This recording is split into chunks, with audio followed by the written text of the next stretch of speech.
bizim qarşımıza Judo Federasiyasının bir reklamı çıxdı, qızlara aidləşir. Mənim qızım və sonra reklamı mənə göstərir ki, ana mən bax bu ağ formada mən bunu istəyirəm. Mənim arzum budur, mən idmançı olmaq istəyirəm. Əslində o qədər bir ciddi yanaşmadım ki, bəlkə onlar hardasa qızdır, dözə bilməz, nəsə ağırlığına tam gətirə bilməz. Mən razılıq verdim.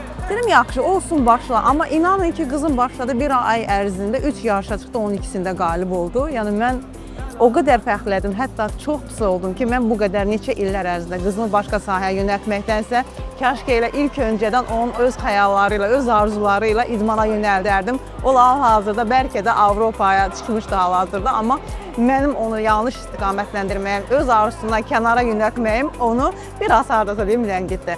Mən qızımla fəxr edirəm. Əhmədova Şəfiqə 55 kiloqram üzərində hal-hazırda çıxacaq.